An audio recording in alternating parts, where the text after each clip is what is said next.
How to lose weight fast. Wow. Lose waist fast or lose weight forever? Which would you rather do? I would rather lose weight forever and not have a yo-yo weight pattern. I'd rather not regain my weight. Well, then we're going to change our language a little bit. What if we release our weight? Because we tend to find what we lost. Oh, so you're saying the weight we lose, we tend to find it. That's funny. Most So, people actually gain more than they lost over a 2-year period. and so could you give us the most effective advice on how to not regain the weight that we lost? How to not find that weight that we lost again? Well, I think one of the biggest things we do is we find out why we have the need to feed, why we overeat, why we do what we do. I believe about a fourth of what we eat sustains our life, and the other three-fourths sustains our doctors. And so, Echo, in your book, you talk about how you help your customers to find the big why. Why are they overeating? Why are they binging? Why they're snacking? And so, tell me a little bit about what is a big why. Well, it could be a lot of things, but I really think it comes down to what's going on right now in this moment. Releasing your pounds of pain is the subtitle on my book, The Twisted Love of Food Addiction. And not only is it important to not just lose the weight, but to release the weight, to let it go as though it's a little rabbit in the forest and it's no longer needed here. It's no longer protecting you from anything because that weight is like bricks and walls around you.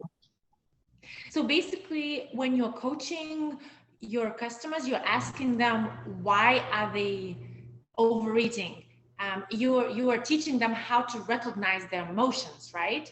Are they when they want to snack again? You are teaching them to ask themselves: are they bored? Are they sad? Are they hurt? Are they what else? Well, hungry, angry, lonely, troubled, those are all things. But one thing I really have discovered is if you'll just ask yourself, am I hungry or am I hungry? And if it's the second hungry, is it really love or excitement or fellowship or being with someone else that you're missing? Do you need to take care of yourself? Do you rely on outside sources? Do you have a need to please? These are all things to ask because they are often what holds people up. And in your book, one of my favorite quotes was, "It's not what you are eating; it's what's eating you." This quote truly triggered me and kind of made me rethink my whole eating um, habits. And so, could you explain a little bit what exactly do you mean? It's not what you're eating; it's what's eating you. Well, let's think about it. It's not what you're eating. There's no good or evil microgram or micro food. And so, I listen to all these, you need carbs, you need this, and there's no good or bad. It's just what's right for you in your DNA. And I think the answers to all of that comes when you get to what's eating you. Because when you get to what's eating you, you find out why you have that need to feed, what's driving that constant distraction to food, weight, exercise, whatever it is. In your book, you share about being bullied regarding your weight as an anti-bullying motivational speaker and author, and it is a very important subject for me and for my audience. And so, how did what was and I'm sure since you were bullied for your weight, you had a lot of psychological traumas hunting you for a while. Could you share with us what was an aha moment that helped you to achieve a breakthrough in your weight loss journey? Well, I think the real breakthrough in my weight loss release of the bully was when I was the fat little kid. I was pushed around and afraid, and I had this fear that was just instilled in me. But when I realized as an obese woman that they didn't have any power over me now, but more than that, if I'm healthy, I can outrun my bully. I can jet right out of there. And what a motivation to have. It was So, and empowering. it was very empowering, right? And so then you said enough is enough. And I have, and you said, I realized, that's what you're saying in your book. I realized that the answer, whatever my problem is, the answer is not in the fridge. And the weight loss starts in your head, not at the gym. So you basically realized you have to initiate a mental closet clean out, get rid of all the negative emotions, troubleshoot psychological traumas to be able to set yourself free from unhealthy eating habits, right? Oh, absolutely. All those little pet rocks and all those faulty beliefs and false hunger that we hang on to, we're only hanging on to it to get rid of the fear of facing something else. So when we go and dive into, okay, I'm feeling anxiety right now, and we say to ourselves, what was the last time or the first time in my life I ever felt that anxiety? Well, I got in trouble for this, or this happened to me. When I can identify that and I realize it no longer has any power, I can pull that string. So, and we can release that and it'll just spring away. And it just starts tearing down that wall of fat that we have built around ourselves to protect ourselves. So you basically set yourself free from all those pet rocks, those negative emotions, that's how you call them, such as shame, anger, blame, disappointment, grief. And you realized you have to be in control of your emotions, of your thoughts. And what exactly you say that I initiated a mental closet clean out and bombarded my mind with positive thoughts. Yes.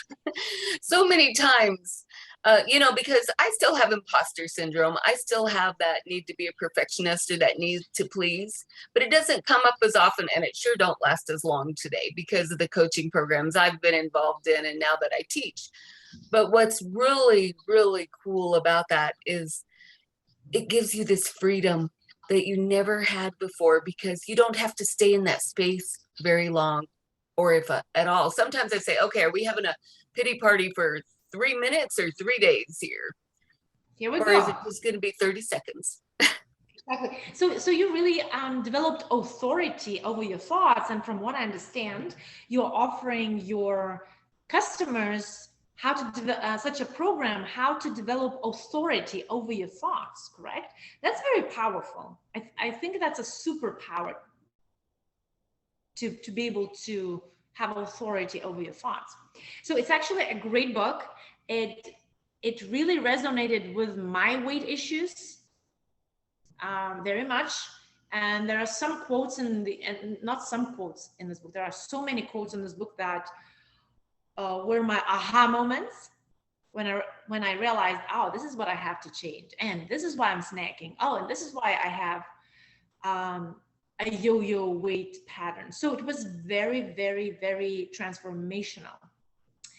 And so, Echo, you also mentioned in your book that while losing weight, it is very important to have a support system, because usually people, when they lose weight, they get unmotivated, they get lazy. And so could you explain a little bit, what do you mean by you recommend people to have a support system when losing weight?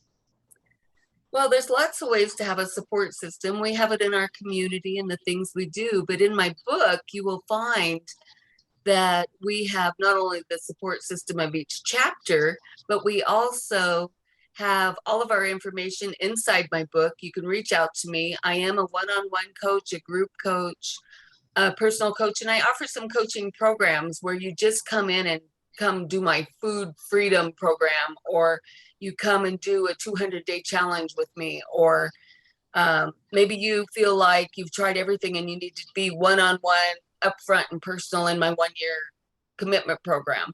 But we have things that will go and help you nip this in the bud once and for all. Well, and if the book was so transformational, I can only imagine how your coaching program transformational could be. And so so why would people need to hire a coach? Can't they lose weight on their own without a support system? Well, if they could, I think we'd have a thin world. The truth of it is, if we could do it by ourselves, we would have already done it. That's a good one. Right. So if you want to get to the next level and you haven't gotten to the next level yet, and so it means you need a coach. And if you want to lose weight, but you haven't lost weight yet, it clearly says that you do need to hire a coach, right? And so I just love it, because I think, you know, people think they can do things on their own, but clearly it's not working for you, whatever you're doing, because you're probably lacking information, knowledge, or a professional expertise. And so let's say somebody got interested in your coaching. Where do they find the information? Well, the best way to contact me the fastest is you can find me on LinkedIn. I'm Echo Lehman Pelster on LinkedIn, or you can find me on Facebook as Echo Lehman Pelster, or you can go to my website, which is echopelsterspeaks.com, and fill out a contact form. It'll come over to me and we will reach out to you within about 24 hours. So we'll be glad to visit with you and see if we're a good fit for you and you're a good fit for us. Thank you.